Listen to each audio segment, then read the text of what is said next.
What made you fall in love with her? Ay! Galing mo din bro ah. Parang ganun. Ano lang, simplicity. Simplicity. Galing! Ako masaman. What made you fall in love? Galingan mo yung sagot. Madami po.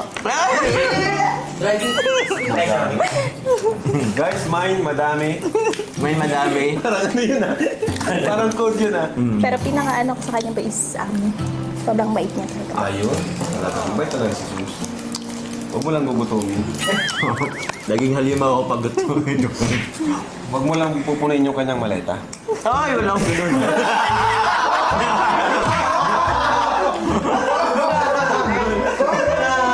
Saan po yun? Vietnam? Ay!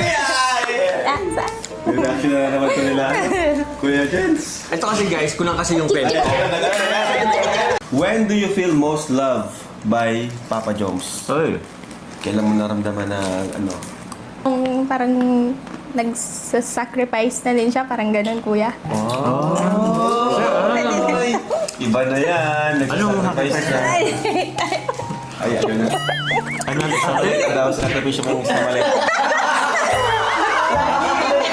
Ano ba? Naikulik mo pala talaga bro. Ayun, sakripisyo. Time, effort. Ayan. Yan. Ikaw, Joms. Yun bro. Sacrifice. Ano? When do you feel? Pwede. Siguro nga bro pag ganun, yung time siguro yung time. Pag nagsushow up ka sa mga ano. Show up. Parang nagpaparinig.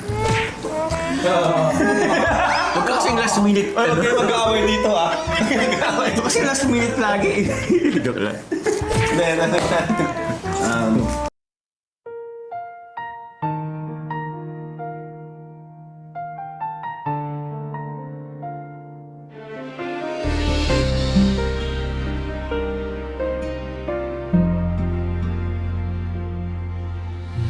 Una tayong magkita, puso ko ay biglang kumaba.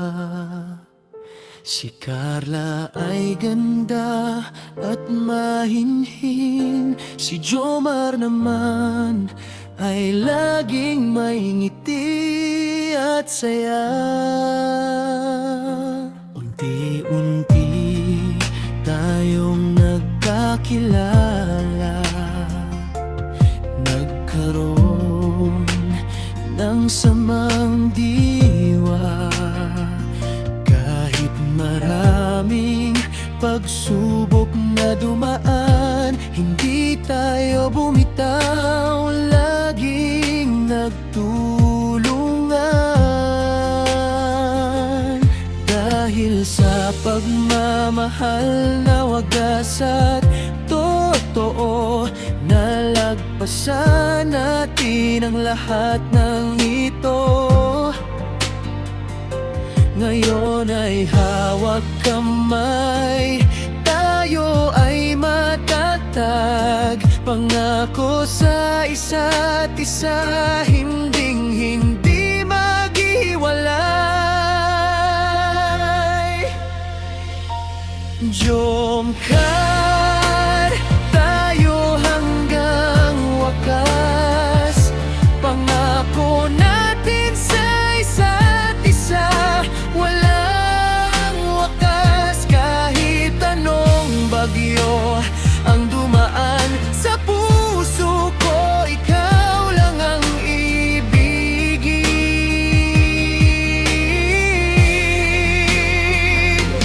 Jomcar, magkasama hanggang dulo. Ikaw, Carla, ang buhay ko. Mahal na mahal kita, ito ay totoo. Jomcar, tayo hanggang sa dulo ng mundo.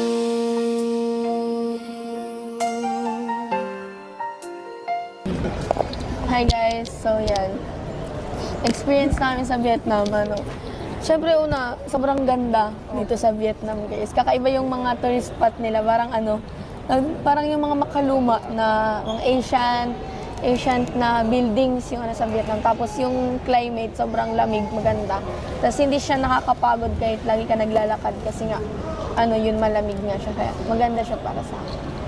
Yan. Ako naman din po is same as Kuya Nel, above expectation. Kasi talagang sobrang ganda. Kasi siya, ibang-iba po siya dun sa, di ba napapanood lang natin sa TikTok. Di mo talaga akalain na ganun kaganda pag napuntahan mo siya sa personal. Kasi kaya for me po, ang Vietnam is 10 over 10. Sobrang ganda. Tsaka sobrang babait po ng mga tao. Oo nga, yun yung pinakamaganda siguro na sa kanila, yung sobrang bait ng mga tao. Para siyang sa Pinas, pero approachable. Approachable. Hindi sila walang masungit sa kanila. Kaya parang sa mga countries na napuntahan ko, Vietnam yung ngayon, na-exceed niya yung Hong Kong.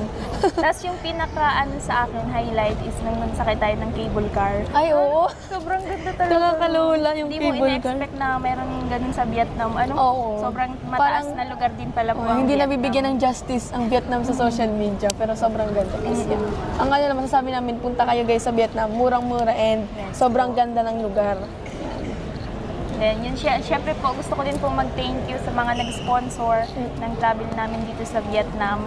Kasi, thank you po sa opportunity, syempre, kasama ang buong Team Kalingap. Yes. Yan.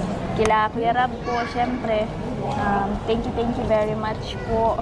Kila Lolo Val po, yan, salamat po sa inyo. Yun lang po. Ay, yun po, maraming salamat po muna kay God.